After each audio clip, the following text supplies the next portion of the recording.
Old Yeller. Chapter 15. It wasn't until dark came that I really began to get uneasy about Mama and Lisbeth. Then I could hardly stand it because they hadn't come home. I knew in my own mind why they hadn't. It hadn't been late when they'd started out. It had been late when they started out. They'd had a good long piece to go, and even with wood handy, it took considerable time to drag up enough for the size fire they needed. And I couldn't think of any real danger to them. They weren't far enough away from the cabin to be lost, and if they were, Jumper knew the way home. Also, Jumper was gentle. There wasn't much chance that he'd scare and throw them off. On top of all that, they had Old Yeller along. Old Yeller might be pretty weak and crippled, yet, but he'd protect them from just about anything that might come their way. Still, I was uneasy. I couldn't help having the feeling that something was wrong. I'd have gone to see about them if it hadn't been for little Arliss. It was past his supper time. He was getting hungry and sleepy and fussy. I took him and the speckled pup inside the kitchen and lit a candle. I settled them on the floor and gave them each a bowl of sweet milk into which I crumbled cold cornbread. In a little bit, both were eating out of the same bowl. Little Arliss knew better than that, and I ought to have paddled him for doing it, but I didn't. I didn't say a word. I was too worried. I just about made up my mind to put little Arliss and the pup to bed and go look for Mama and Lisbeth when I heard a sound that took me to the door in a hurry. It was the sound of dogs fighting. The sound came from way out there in the dark, but the minute I stepped outside, I could tell that the fight was moving toward the cabin. Also, I recognized the voice of Old Yeller. It was a sort of raging yell he let out when he was in a fight to the finish. It was the same savage roaring and snarling and squalling that he'd done the day he fought the killer hogs off me. The sound of it chilled my blood. I stood, rooted to the ground, trying to think what it could be, what I ought to do. Then I heard Jumper snorting, kneeling, and Mama calling in a frightened voice. Travis, Travis, make a light, son, and get your gun and hurry. I came alive then. I hollered back at her to let her know that I'd heard. I ran back into the cabin and got my gun. I couldn't think at first what would make the sort of light I needed. Then recollected a clump of bear grass that Mama had recently grubbed out, where she wanted to start a new fall garden. Bear grass has an oily sap that makes it burn bright and fierce for a long time. A pile of it burning would make a big light. I ran and snatched up 4 bunches of the half-dried bear grass. The sharp ends of the stiff blades stabbed and stung my arms and chest as I grabbed them up, but I had no time to bother about that. I ran and dumped the bunches in a pile on the bare ground outside the yard fence, then hurried to bring a live coal from the fireplace to start them burning. I fanned fast with my hat. The bear grass blades started smoking, giving off their foul smell. A little flame started, flickered and wavered for a moment, then bloomed suddenly and leaped high with a roar. I jumped back, gun held ready, and caught my first glimpse of the screaming, howling battle that came wheeling into the circle of light. It was Old Yeller, all right, tangled with some animal as big and savage as he was. Mama called from outside the light's rim. Careful, son, and take close aim. It's a big loafer wolf gone mad. My heart nearly quit on me.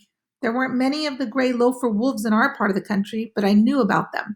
They were big and savage enough to hamstring a horse or drag down a full-grown cow. And here was Old Yeller, weak and crippled, trying to fight a mad one. I brought up my gun, then held fire while I hollered at Mama. Y'all get in the cabin, I yelled. I'm scared to shoot till I know you're out of the line of fire. I heard Mama whacking Jumper with a stick to make him go. I heard Jumper snort and the clatter of his hooves as he went galloping in a wide circle to come up behind the cabin. But even after Mama called from the door behind me, I still couldn't fire, not without taking a chance on killing Old Yeller. I waited, my nerves on edge, while Old Yeller and the big wolf fought there in the firelight, whirling and leaping and snarling and slashing their bared fangs, gleaming white, their eyes burning green in the half-light. Then they went down in a tumbling roll that stopped with the big wolf on top. His huge jaws shut tight on Yeller's throat. That was my chance, and one that I'd better make good. As weak as Old Yeller was, he'd never break that throat hold. There in the wavering light, I couldn't get a true bead on the wolf. I couldn't see my sights well enough. All I could do was guess aim and hope for a hit. I squeezed the trigger. The gun stock slammed back against my shoulder, and such a long streak of fire spouted from the gun barrel that it blinded me for a second. I couldn't see a thing. Then I realized that all the growling and snarling had hushed. A second later, I was running toward the two still gray forms lying side by side. For a second, I just knew that I'd killed Old Yeller, too. Then, about the time I bent over him, he heaved a big sort of sigh and struggled up to start licking my hands and wagging that stubbed tail. I was so relieved that it seemed like all the strength went out of me. I slumped to the ground and was sitting there shivering when Mama came and sat down beside me. She put one arm across my shoulders and held it there while she told me what had happened. Like I'd figured, it had taken her and Lisbeth till dark to get the wood dragged up and the fire to going around the dead cow. Then they'd mounted old Jumper and headed for home. They'd been without water all this time and were thirsty.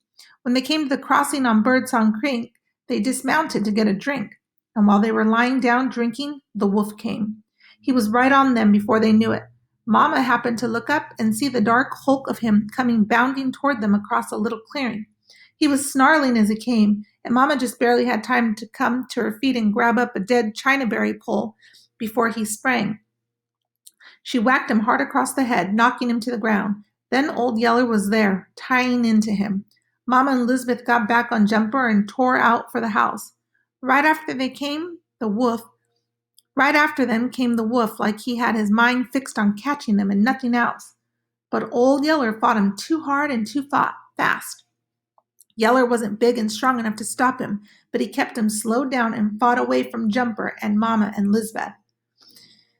He'd had to have been mad, son, Mama wound up. You know that no wolf in his right senses would have acted that way.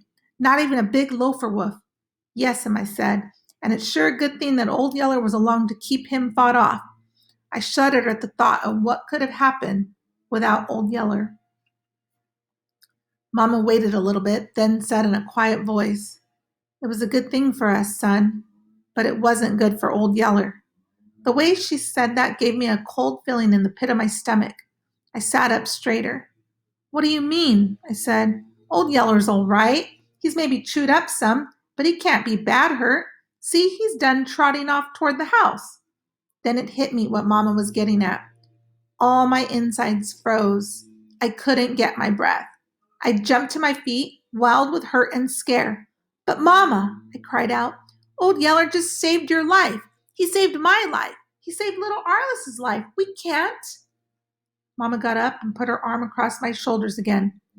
I know, son, she said, but he's been bitten by a mad wolf. I started off into the blackness of the night while my mind wheeled and darted this way and that, like a scared rat trying to find its way out of a trap. But Mama, I said, we don't know for certain. We could wait and see. We could tie him or shut him up in the corn crib or someplace till we know for sure. Mama broke down and went to crying then. She put her head on my shoulder and held me so tight that she nearly choked off my breath. We can't take a chance, son, she said, sobbing. It would be you or me or little Arliss or Lisbeth next. I'll shoot him if you can't, but either way, we've got to do it. We just can't take the chance. It came clear to me then that Mama was right. We couldn't take the risk. And from everything I had heard, I knew that there was very little chance of Old Yeller's escaping the sickness. It was going to kill something inside me to do it, but I knew then that I had to shoot my big Yeller dog. Once I knew for sure I had it to do, I don't think I really felt anything. I was just numb all over, like a dead man walking. Quickly, I left Mama and went to stand in the light of the burning bare grass. I reloaded my gun and called Old Yeller back from the house. I stuck the muzzle of the gun against his head and pulled the trigger. Chapter 16. Days went by, and I couldn't seem to get over it. I couldn't eat. I couldn't sleep. I couldn't cry. I was all empty inside, but hurting. Hurting worse than I'd ever hurt in my life. Hurting with a sickness there didn't seem to be any cure for. Thinking every minute of my big Yeller dog, how he'd worked together and romped together, how he'd fought the she-bear off little Arliss, how he saved me from the killer hogs, how he fought the mad wolf off Mama and Lisbeth, thinking that after all this, I had to shoot him the same as I'd done the roan bull and the spot heifer. Mama tried to talk to me about it, and I let her. But while everything she said made sense, it didn't do a thing to that dead feeling I had. Lisbeth talked to me. She didn't say much. She was too shy. But she pointed out that I had another dog, the speckled pup. He's part old Yeller, she said, and he was the best one of the bunch. But that didn't help any either. The speckled pup might be part old Yeller, but he wasn't old Yeller. He hadn't saved all our lives and then been shot down like he was nothing. Then one night it clouded up and rained till daylight. That seemed to wash away the hydrophobia plague. At least, pretty soon afterward, it died out completely. But we didn't know that then. What seemed important to us about the rain was that the next morning after it fell, Papa came riding home through the mud. The long ride to Kansas and back had Papa drawn down till he was as thin and knotty as a fence rail. But he had money in his pockets, a big shouting laugh for everybody, and a saddle horse for me. The horse was a cat-stepping blue roan with a black mane and tail. Papa put me on him the first thing and made me gallop him in the clearing around the house. The roan had all the pride and fire any grown man would want in his best horse, yet was as gentle as a pet. Now, isn't he a dandy? Papa asked. I said, yes, sir, and knew that Papa was right, and they ought to be proud and thankful. But I wasn't. I didn't feel one way or another about the horse.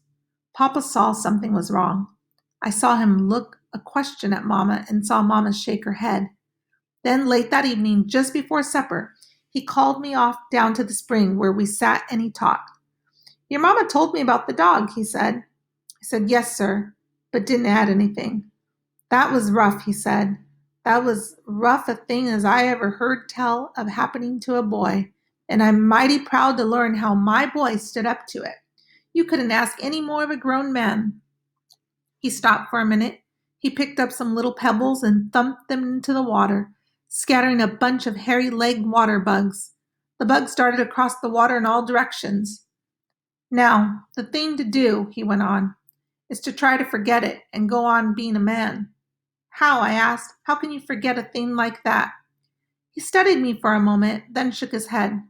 I guess I don't quite mean that, he said. It's not a thing you can forget. I don't guess it's a thing that you ought to forget. What I mean is, things like that happen. They may seem mighty cruel and unfair, but that's how life is a part of the time. But that isn't the only way life is. A part of the time it's mighty good. And a man can't afford to waste all the good part worrying about the bad parts. That makes it all bad. You understand? Yes, sir, I said. And I did understand. Only it still didn't do me any good. I still felt just as dead and empty. That went on for a week or better, I guess, before a thing happened that brought me alive again. It was right at dinner time. Papa had sent me out to the lot to feed Jumper and the horses. I just started back when I heard a commotion in the house. I heard Mama's voice, lifted high and sharp. Why, you thieving little whelp, she cried out. Then I heard a shrieking yelp, and out the kitchen door came the speckled pup with a big chunk of cornbread clutched in his mouth. He raced around the house, running with his tail clamped. He was yelling and squalling like somebody was beating him to death. But that still didn't keep him from hanging on to that piece of cornbread that he'd stolen from Mama. Inside the house, I heard little Arliss. He was fighting and screaming his head off at Mama for hitting his dog. And above it all, I could hear Papa's roaring laughter. Right then, I began to feel better. Sight of that little old pup tearing out for the brush with that piece of cornbread seemed to loosen something inside me. I felt better all day. I went back and rode my horse and enjoyed it. I rode way off into the brush, not going anywhere, especially, just riding and looking and beginning to feel proud of owning a real horse of my own. Then along about sundown, I rode down into Birdsong Creek, headed for the house. Up at the spring, I heard a splashing and hollering. I looked ahead. Sure enough, it was little Arliss. He was stripped naked and romping in our drinking water again, and right in there, romping with him, was that bread-stealing speckled pup. I started to holler at them. I started to say, Arliss, you get that nasty old pup out of our drinking water. Then I didn't. Instead, I went to laughing. I sat there and laughed till I cried, when all the time I knew that I ought to go beat them to a frazzle for messing up our drinking water. When finally I couldn't laugh and cry another bit, I rode on up to the lot and turned my horse in. Tomorrow, I thought, I'll take Arliss and that pup out for a squirrel hunt. The pup was still mighty little, but the way I figured it, if he was big enough to act like Old Yeller, he was big enough to start learning to earn his keep. The end.